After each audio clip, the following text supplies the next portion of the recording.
Welcome to the Localpreneur Show, a podcast dedicated to featuring community-based entrepreneurs, the principles they live by, and the success they're having making a difference in the world. Here's your host, Austin Kane. Well, welcome everybody to another episode of the Localpreneur Show. Today we're featuring Luke with Emerald Lawns out of Austin, Texas, and we're super excited to have them join us here on today's episode. Again, if you're joining us again or for the first time, I'm Austin. I'm with Vital Storm, and we're the host of today's Localpreneur Show. Luke, let me turn things over to you here for a second and tell all the listeners who you are, who you work for, what you guys do, and what makes you excited for being here today.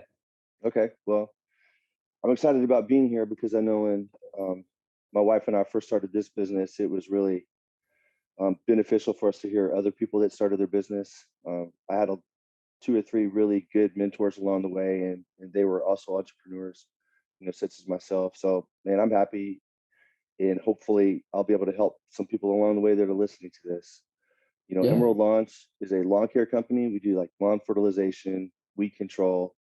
We also do top dressing like composting, tree and shrub care, mosquito, and we are starting up pest control, to add along to our service line this year. Oh, very cool. Well, and that's the whole point of today's episode. Like you just said, is you had some great mentors. You hope to be that for maybe somebody else as well. And that's really why we started this podcast and this project is because we saw all of these home service companies and other entrepreneurs that were making a big difference in their communities. And over the last 10 to 12 years that we've been doing this, we saw this common thread that nearly every single company is giving back to their community in some form or fashion, whether it's plugging in and doing service projects or it's mentoring other people. Whatever it was, is they're changing the lives of the people that work for them, that they serve, that they work for. And so that's why we're here. We want to share those stories and highlight you guys. So Luke, let's talk a little bit about Emerald Lawns and how you guys are engaging with your community, and tell everybody some of the impacts that you guys make in your local community in terms of maybe some projects you guys do or partnering with any organizations or charities, and just how you're helping better the lives of some of the people you're serving. Okay, well, I'll tell you the reason why my wife and I started the business. It started off because I wanted to spend some more time with my son, and then as the business started taking off, we realized how much of a demand there was for a company like mine to give back to the community, and not just for marketing your name, but actually contributing to the community and being a beneficial part of it. And we believe that's why we've been so successful, because I'm a firm believer of you reap what you sow. Yeah. My faith moves us. It guides most of our decisions, if not all. And I'm not going to do anything to compromise that. We don't turn people down. If somebody calls us to sponsor their baseball team, no problem. They don't have to be a customer. If it's a good and worthy cause, absolutely, we're going to say yes. And to the tune of, we give about $150K a year, back to the community. That's amazing. And what are some of the organizations that you're impacting by those donations? Well, some of the big one is like the local YMCA here. Okay. And I say YMCAs because we service from San Antonio to Waco, and we're relatively new to San Antonio, so we haven't really started delving into a lot of giving opportunities there yet. But we're fixing to kick that off this year. But we support all the YMCAs around here. Well, that's awesome. That's pretty big. We give heavily to our church, and one reason why I feel safe doing that is because my church also believes in giving back to the community. We do service projects all the time. We have a slush fund for like people that call up that just need help with rent or they're out of a job and they need groceries. And we also support missions, not just local missions, but we do a lot of stuff, overseas as well. We're a big sponsor of, it's a church, but they have a homeless organization where like you can go in and get 2 meals a day, you can take a shower, you can get some clothes, it's all free. They can help you find a job, and we're pretty big sponsors of them as well. There's another organization that also is geared towards the homeless, and that they teach them computer skills, like how to get on and turn in a resume and just learn about the internet and Yeah. emails and stuff like that. That's very cool. No, it's cool. You guys are pouring into the different parts of the community, whether it be, your church or the YMCA or these homeless shelters that, you're Baseball, like, you're just helping people better their lives in really any form or fashion. So, and that's not required of you or any of the other home service companies that we talk to. You guys are here to do your job and serve your people and grow your business. But, you guys are taking time out of your day to make sure that the areas you guys work in are also being taken care of by you in other ways. So, it's really cool to hear these stories on how home service companies are pouring into these different areas. Just out of some of these projects or these groups that you partner with and pour back into, what impact have you seen that being made, whether it's on your team, maybe seeing that or the people that you serve? I mean, is there a story of maybe it's just kind of lying heavy on your heart of, you just remembered that somebody's always going to remember that impact that you guys made? I mean, what do you see that impact being made? Well, an easy one is there's another organization that I'm actually on the board for, and it's called Team Cares. And myself and a few other business owners, we all put money into a kitty, or monthly, and then every 3 months, we take nominations for a needy family. And so it's just open to the public. We advertise it on Facebook. I advertise it here at work amongst my employees. We have about 170, 180 employees, and I put it on my neighborhood Facebook page. And we just ask people, hey, if you know a local family or individual that is in need, nominate them, for our giveaway. And we generally have about $30,000 to $35,000, every 3 months. And then us on the board, we vet all the nominations, we go through them, and then we select 30 people, and those 30 people get $1,000 check presentation. Oh, wow. And we have the presentation, and not everybody can always make it, but generally it's about 15 to 25 people that show up to get the check. And we open it up and like, hey, would you like us to tell your story and how this is going to help you? And we usually have it here in my office, so I get my employees out to look at it because I want them to understand what kind of company they work for and where our values are. And that is very moving when the people come up there and tell the story, and there's cancer, or someone in their home has cancer, or they have cancer. It's just, or their home burned down, or just something like that. There's just so many ways that families get devastated nowadays. And $1,000, I mean, it's not going to change anyone's life, but it sure is pretty helpful. It's not a small amount. Another one is like, I have a customer, and this happens probably 4 or 5 times a year, but it's a customer whom I actually know, and COVID shut her business down. And so she emailed me and she said, hey, I just want you to know I have to cancel my service. It's nothing to do with you guys, and I hate to do it, but we just can't afford it. We don't have any income revenue coming in right now. And so I was able just to do her whole service last year for free, everything.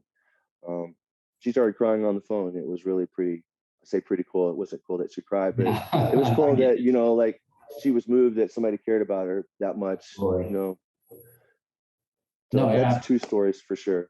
Yeah, no, that's awesome. And like you said, the check, it's not a life-changing amount, but it does change those people's lives that, you guys are doing more than what you should be doing.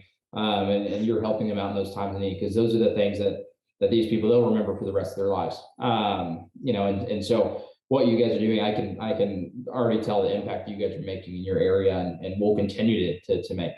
I know we were just kind of touching on this, but sometimes companies do work, or they do a service project just kind of out of the goodness of their heart, or maybe there's a need. You knew that it needed to be taken care of, but maybe that customer just didn't have the means to pay for it or have the service done. And so any kind of other story that maybe you guys have provided some work for free, or just something out of the ordinary that you just felt and you were moved to take care of it, even though the customer didn't have the means to do that project. Any kind of story like that, Luke? Well, we have almost 20,000 customers, so we have a lot of opportunity to help people out.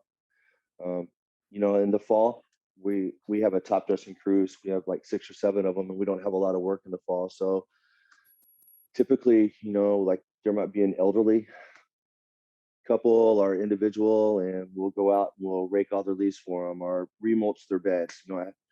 I knew this elderly couple, and like every year I would just go in there and clean out their beds, trim all their shrubs, clean up their trees. That's not something we typically offer, but I did it for them because I knew they couldn't afford it. Absolutely. Tree trimming is very expensive, and I mean they didn't have money to do anything. Yeah. So we were just clean up the yard and make it look nice and give them something, to be proud of, because they can't do anything in it. But I know they love their yard. So no, it gives them, some purpose and something to look forward to when they see their house and, like you said, be proud of it. And it's not that overbearing weight that, hey, I have to do something, but I don't know how. So I mean, let's shift gears a little bit here, Luke, and let's talk about your organization too, and on the impact that it makes for the people that actually work for you. Tell us a little bit about why people want to work for you guys. What inspires people to sign up to work for you, and what keeps people around. What makes your organization a great place to work for? Well, my wife and I, we came from our competition. We came from corporate lawn care companies, two different ones. We actually met while we worked at the same one. And, one day I just called her up and I said, hey, turn your notice in. I was the sales manager at a company and she was the office manager at another company, and Right. both doing the same thing. And I said, turn your notice in. We are going to start our own business and we're going to run it the way we think it should be ran. And we're not going to look at balance sheets or P&Ls. We're just going to do it. We do it the right way and see if money will follow.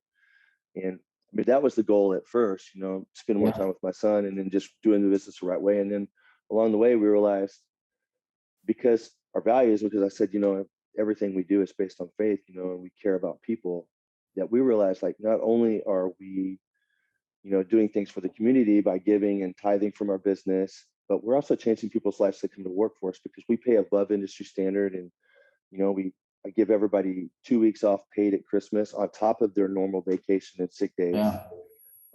We do a profit sharing. And last year at the end of the year, we had $370,000 to divvy up amongst all employees. And so everybody, even if you were just a lowly, customer service rep, answering phones, you got a minimum of $1,000 bonus. Wow. And then we have a kick-ass Christmas party. It's Yeah. a lot of fun and a lot of giveaways and prizes. And we play bingo. And I get, every year it's a tradition, because it's kind of a guy-centric business. It's mostly males here. So most of the prizes that we give out of the Christmas party are the same. But I go to Tiffany's and I get, last year it was this diamond stud and necklace, combination. And only the girls in the company could vie for it. And it was a paper, rock, scissors tournament. Single elimination, and 150 employees are gathered around watching 30 women go at it. And it's a lot of fun. So we have a, mid-season, after spring's over, we have a party get together where we do another little smaller version of the Christmas party with giveaways and things like that. But 410s, for technicians, because it's a hard job, you're out there in the sun. So we try to say, get your work done Monday through Thursday and then have a nice 3-day weekend. That's amazing.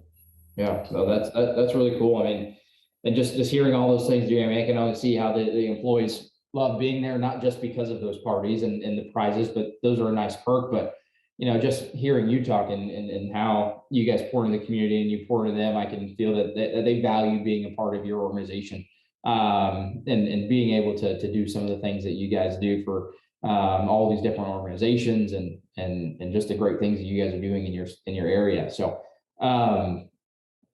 any particular story about, just trying to think here, maybe about, I know you said you started the business, but, maybe somebody on your team or how you guys pour into your service techs on, maybe training them to start their own business, or any resources that, maybe you're kind of helping them better their own personal and professional lives. I mean, any kind of stories like that you're wanting to share here on today's episode?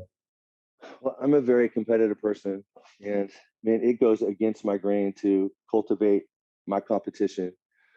That being said, I know that's the wrong way of looking at it. And so I have to fight my desire. And so I've had several meetings with, there was a guy in Pennsylvania who called me up whose daughter lives here in Austin. And So he came to visit her and he fell in love with Austin, and he said, "Hey, I have a lawn care company in Pennsylvania, but I'm thinking about expanding and opening up one in Austin. Would you mind if I bent your ear?"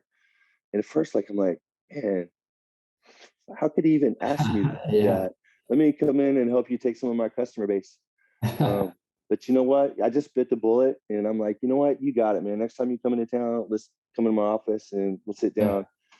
And it was through gritted teeth I was saying all that. But then, we became really good friends, and he decided not to come to Austin. And now, like, he's a good source of information for me too, because he owns a lawn care company in Pennsylvania, and we bounce ideas off each other. So that's one. There's another, little small company that just been in business for like 5 years. And man, I didn't like them because they have their lawn flags all in my neighborhood, man. They take my customers. I have to like walk my dogs and I'm seeing an agave flag in the lawn. So like, I'm like, ugh, but I met with him, and, there's enough business for everyone. And it goes back to you reap what you sow. And I know that God's going to reward me for doing what he would do. And I know that's the right thing to do, is to help other people. And I'm going to get blessed for it. Absolutely. No, and that's perfect. I mean, yeah, it's tough to see those things when, you want to have the best business in the area and you want to be the biggest company. And like you said, yeah, there's plenty of people to go around, and you keep doing the right thing, and the right thing is going to come back to you. It's full circle. So, well, Luke, I really enjoyed having you here on today's episode. I mean, anything else that's on the top of your mind that maybe I didn't ask you that you were wanting to share here today before we jump off? People always ask me, what's the number one thing that I would tell them for advice in starting their own company? And I would say, give back. Don't start a business just to get rich, because you're never going to be happy and you're never going to make enough money. And Absolutely. I mean, I've gotten to the point where, like, it's a lot more funner to give than it is to make money. I grow the business because I'm competitive and I like to grow it, but I'm not growing it to make so much money. I'm growing it because, man, I get to add like 20 employees every year. Yeah. And, that's 20 more employees that I can change lives. Like, they've never worked at a company like this, or there's not very many companies like this out there. And I'm proud that, it's my culture that I've cultivated, and I have so many good people around me that have bought in. And so that's what I tell people. And number two, hire people smarter than you. Yeah. That's it. Yeah. No, be successful. That's great. And I appreciate you sharing that. So, for everybody listening here today, I hope you're able to take something away from the way Luke started Emerald Lawns and the way he's still running Emerald Lawns. I think there's a lot of key pieces you can take away from the conversation today. So, Luke, thanks again for joining the Localpreneur Show. And we'll see everybody next time on our next episode. Thanks again for listening to the Localpreneur Show. For more of our daily content, feel free to check out Josh or Austin's LinkedIn.